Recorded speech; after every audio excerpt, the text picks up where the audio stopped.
Good evening, welcome to Women. I'm Carol Paz, your hostess, and as promised last week, we have Mayor Bob CROWELL with us, who's going to be taking and fielding questions from several of our guests again. But before we get into that portion of the program, I'd like to thank our sponsors. Villa Bass Deli and Cafe, home of Pete's famous Basque chorizo. It is delicious right here in Carson City because it's based on a secret recipe. I'd also like to thank Carpenter Nevada LLC, importer of fine Portuguese olive oils, aged balsamic vinegar, and international health teas. And tonight we have a very special sponsor who is, again, taking on this program as a sponsorship in a special way. It's Play Your Own Music that's found right here in the Carson Mall in Carson City. And they are at 885 PLAY, 885 Play. And they specialize in music lessons and all kinds of instrumentation at any level, any skill level that you have as a musician. So when you're looking for any kind of an instrument, any level of teaching, check out Play Your Own Music. So let's turn to our mayor and welcome him again. Sir, thank you so much for being with us again. Thank you for having me on. All right. Thank you for having me on. And I got to tell you, you should have me on once. You have a fascinating history. So there. So there, okay. Well, you know, it's interesting when you're in a level of responsibility like you are. There have to be a lot of things that go through your mind, sometimes late at night as you're trying to figure out a problem. And as mayor of Carson City, and you have been for quite a while, you're well qualified, well educated, you're an attorney, so you're used to working with business people. But from your own personal point of view, what is the most challenging of situations, or perhaps what has been the most challenging of your situations in your experience so far?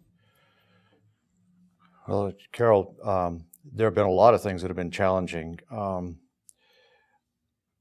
know, part of governing, I believe, is one, listening, and two, there are always, as you've heard on prior segments of this show, you know, there are different points of view that you have, and you know, if there's one thing I lay awake at night about, and you know. And first of all, you know, I kind of knew when I ran for mayor. You know, I've been a lawyer for a long time. You know, my law practice takes a backseat to being a mayor, and you know, part of the strain and also the joy of being of serving in this office is that you get an opportunity, and I kind of like it, to try and put pieces together, to try and find ways. You know, to bring people together. I think that if you talk to most people in this community, everybody has the same goal. They want this community to move forward. We may have different ways of moving it forward, but the trick, I think, and sometimes I lay awake at night trying to figure that out, the trick is trying to find ways where we can accommodate different people's viewpoints towards moving towards a common goal without drawing what you hear, a line in the sand. It's trying to bring people together for a common goal, and you know, I frequently tell myself, you know, the goal is, you know, to debate vigorously and move forward with common purpose, if we can do that. And that's our government. That's our form of government. So let's see with our first guest who comes up what her question is going to be. And as a problem solver, a puzzle worker, okay, let's see what we can do. Welcome. Would you please introduce yourself? Yes, my name is Veronica Valladares. I work with the Ron Wood Family Resource Center as a caseworker, family advocate. I had asked previously in regards to the community, I know there's been a lot of uprise and a lot of talk about the Obamacare Affordable Act. My question is it going to affect anything to do with like the subsidized housing here in any way or in the near future? You know, I may be missing a lot of things. I've just attended a meeting of, there was a summit about 2 weeks ago at Lake Tahoe between all the city and county governments, and they talked about, one of the speakers was talking about, you know, what is the effect of the Affordable Care Act, and you know, I will tell you that, you know, when I came away with that, I didn't see a whole lot of effect that it's going to have, at least at this level of government. Now, that's at the government level. It's obviously going to have a different effect on people, and it may have an effect on businesses. But in terms of government, I don't know that there's going to be that big of an effect. I mean, at least that's what I was told up at the lake. So we'll see. Okay.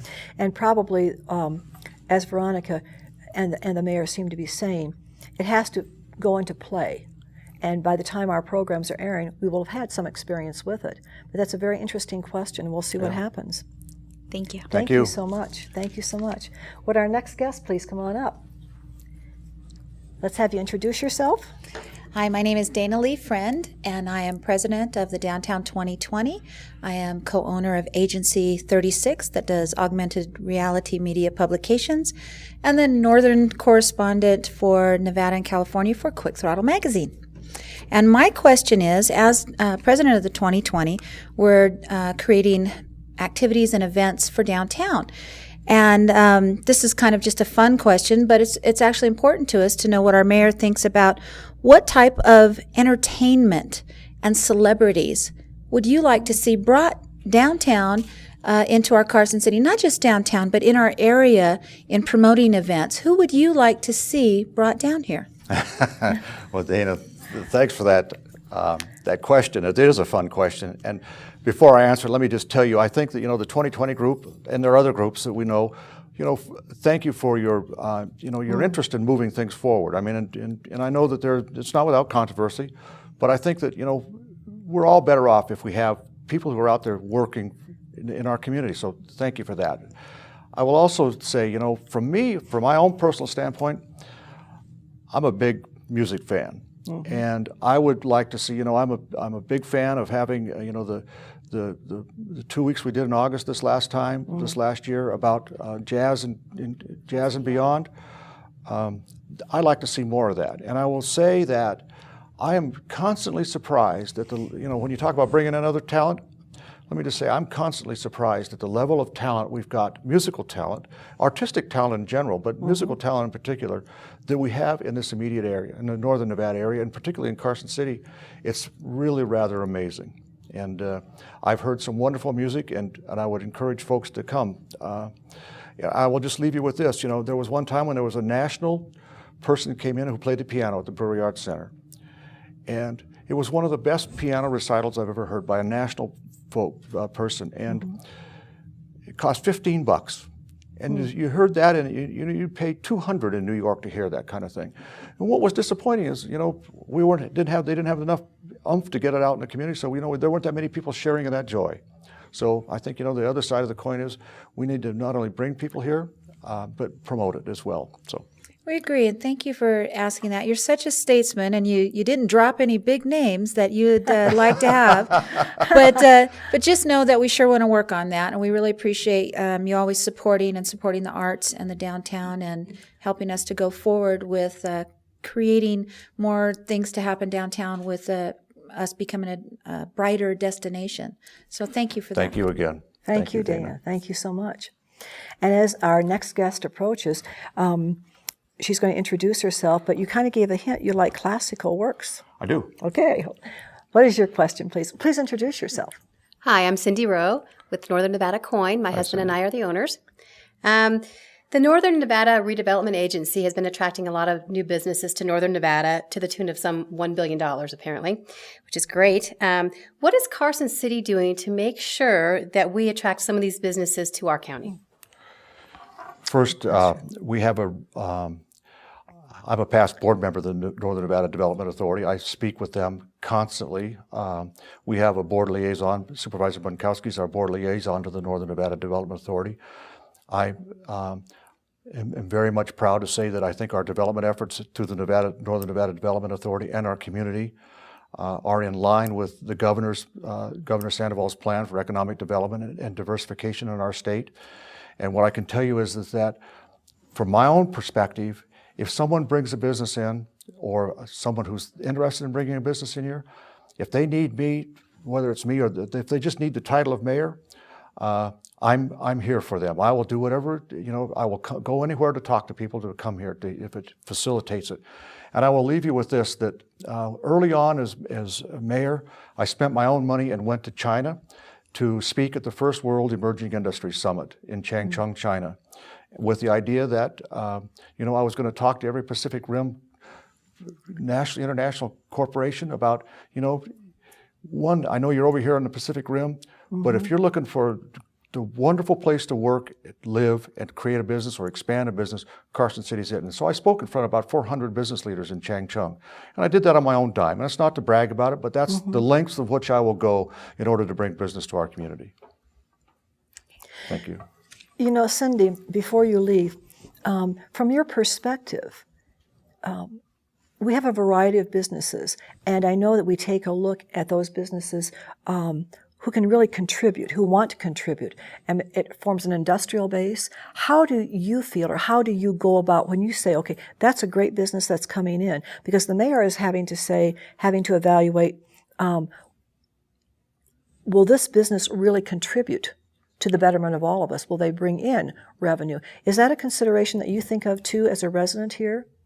Oh, absolutely. Of course, you want successful businesses and people that are going to thrive, you know, and you don't want someone that's going to come in and hire, 2,000 people and be open for 2 years and then lay them all off, and then they're stuck here without a place to go and work. Obviously, we want to make sure it's going to be successful and long-term. Business leaders, there's a lot of responsibility to taking care to make sure that we do our homework. Yeah, and I will say, just if we have time, the Chobani yogurt, you probably heard when Chobani was looking to come here. It was an interesting discussion. Chobani went to Idaho because they had $29 million they could give to them.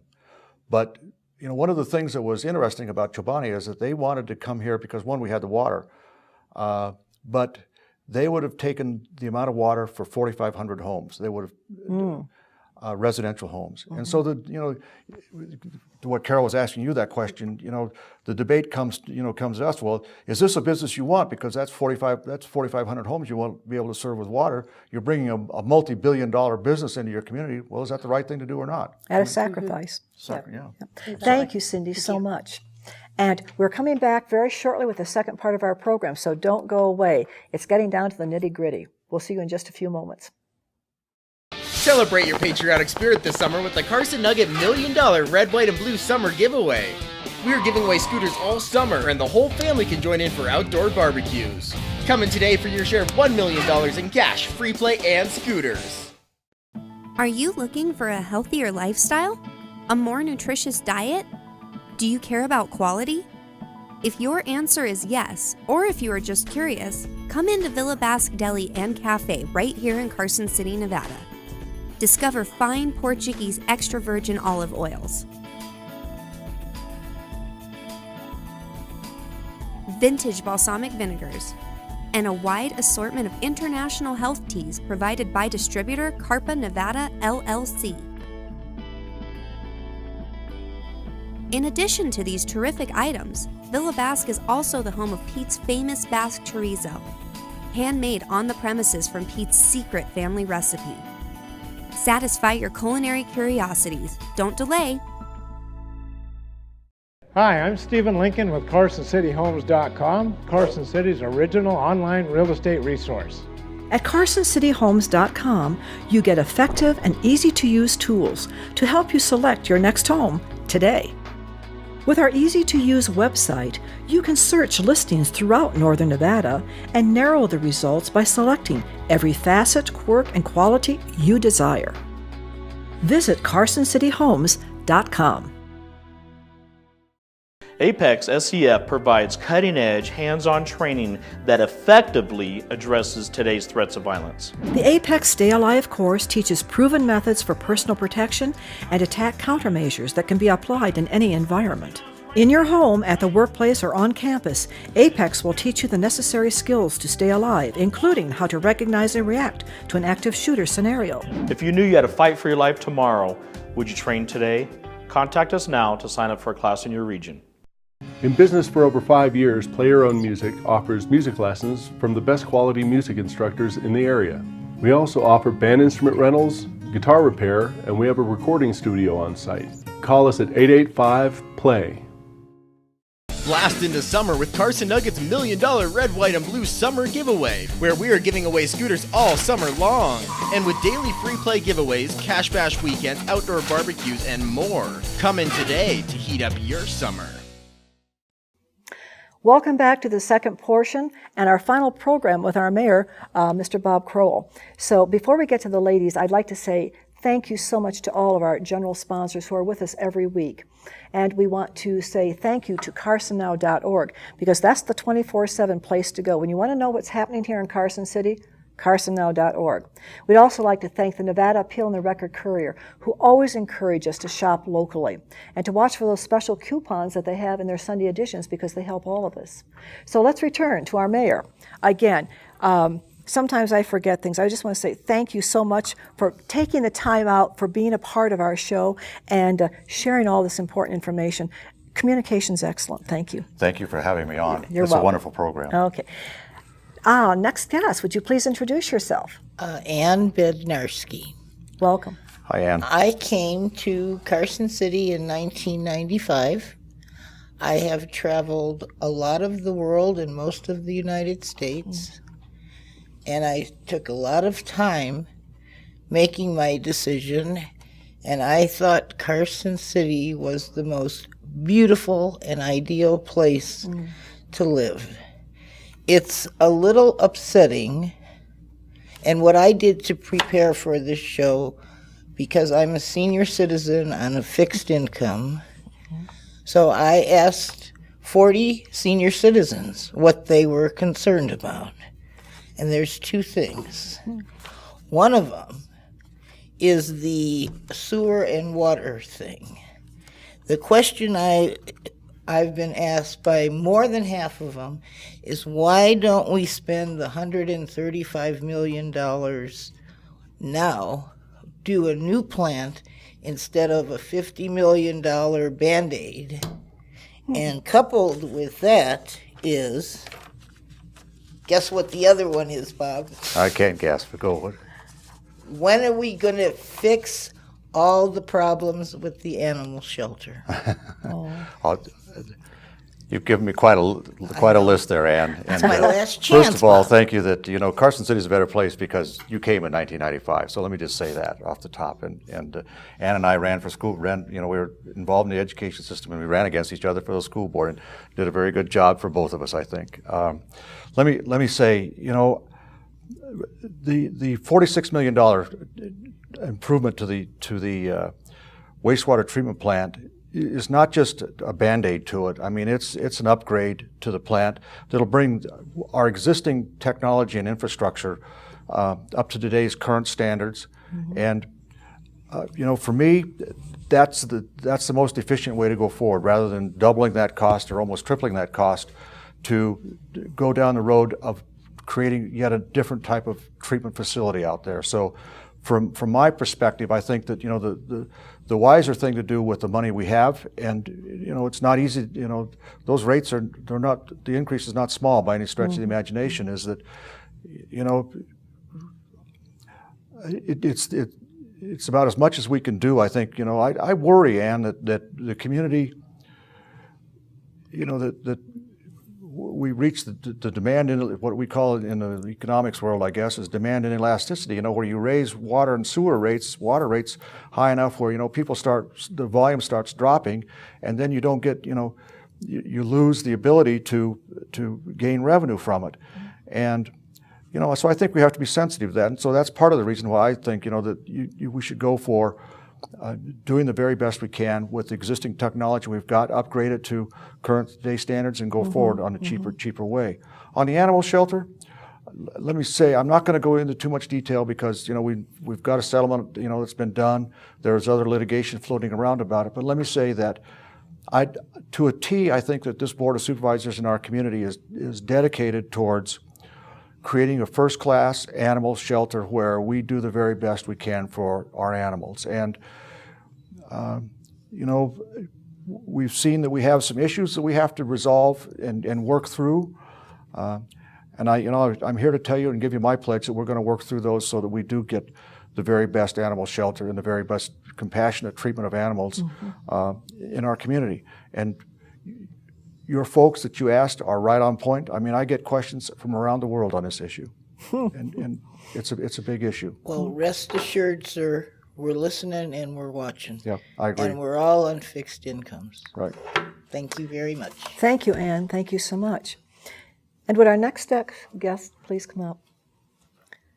Hi, please introduce yourself. My name is Tricia Lincoln. I'm a 34-year resident of Carson City, an interior designer, and I serve on the Open Space Advisory Committee Hi, in Tricia. Carson as well.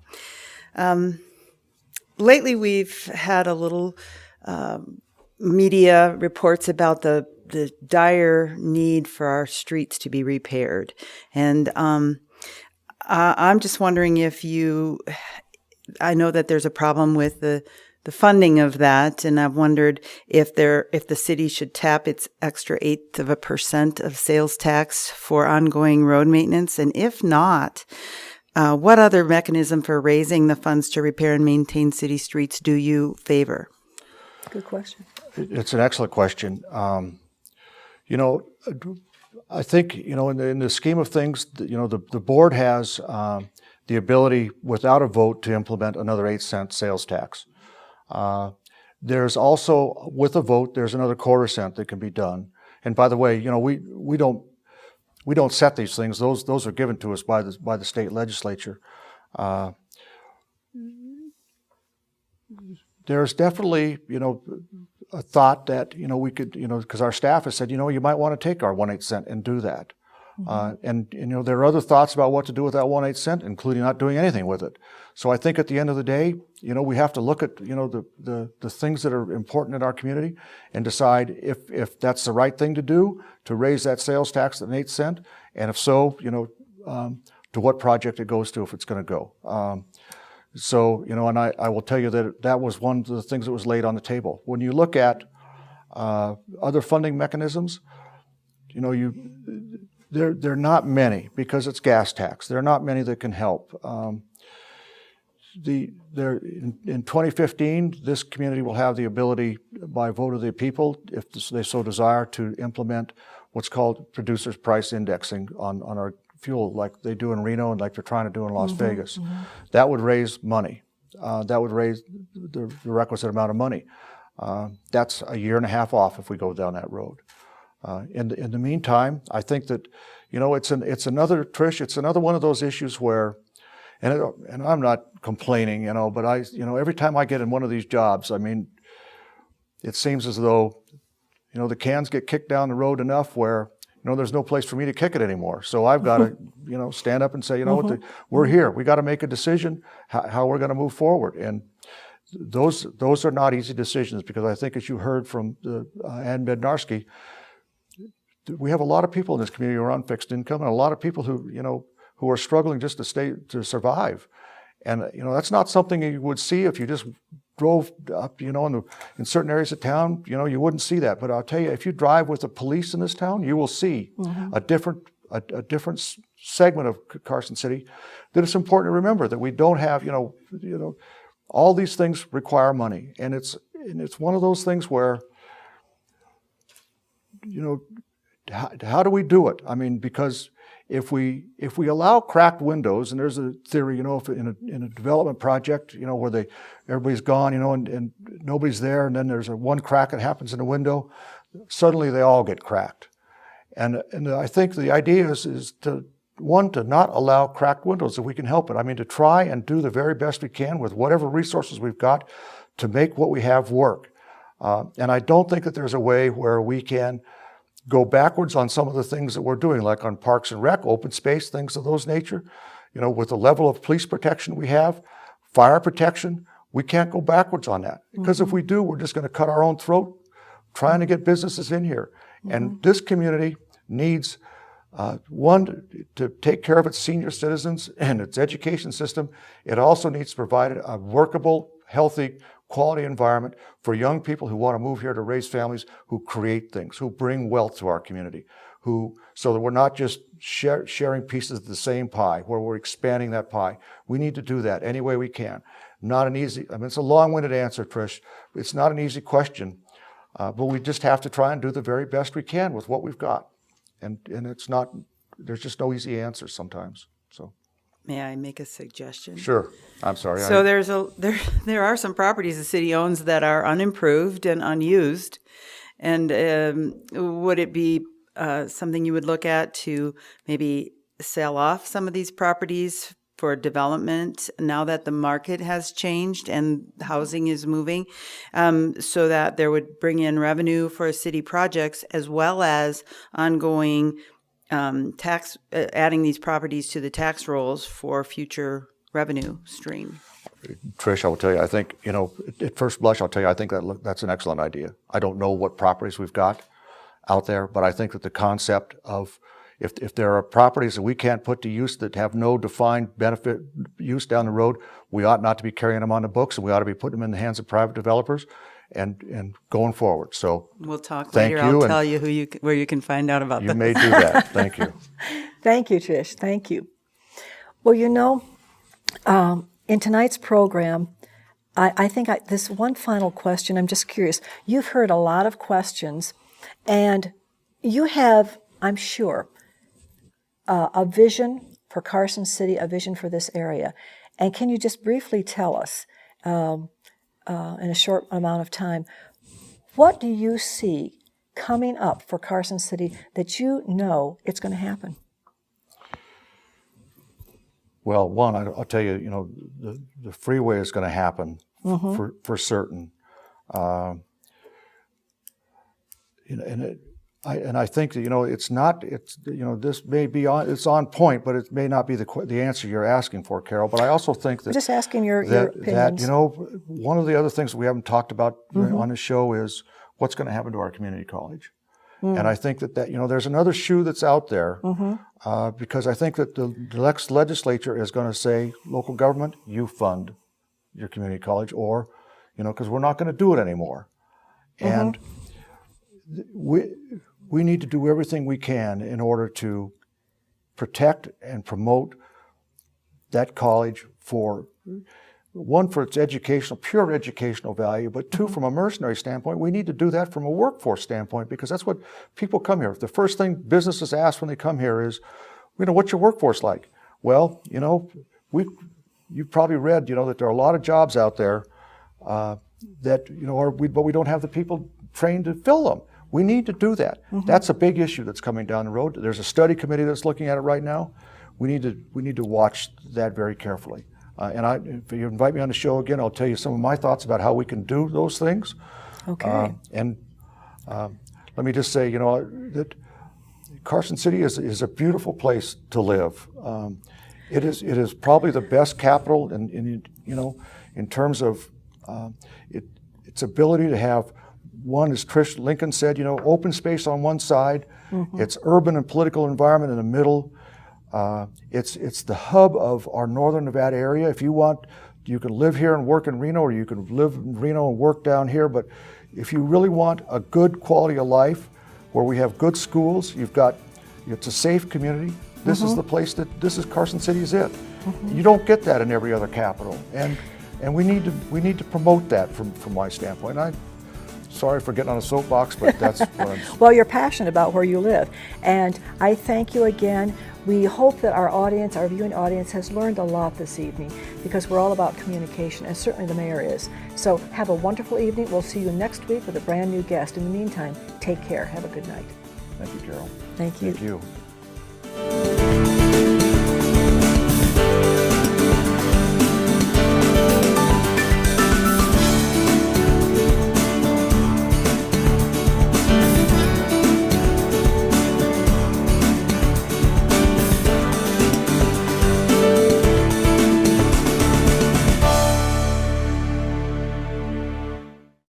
Apex SEF provides cutting-edge, hands-on training that effectively addresses today's threats of violence. The Apex Stay Alive course teaches proven methods for personal protection and attack countermeasures that can be applied in any environment. In your home, at the workplace, or on campus, Apex will teach you the necessary skills to stay alive, including how to recognize and react to an active shooter scenario. If you knew you had to fight for your life tomorrow, would you train today? Contact us now to sign up for a class in your region. Pets of the Homeless is a non-profit, all-volunteer organization that provides pet food and veterinary care to the homeless and less fortunate in local communities. With donations from the public, we're able to provide homeless shelters with crates, bowls, cleaning materials, so that homeless with pets can come into homeless shelters and get the services that they need to get out of homelessness.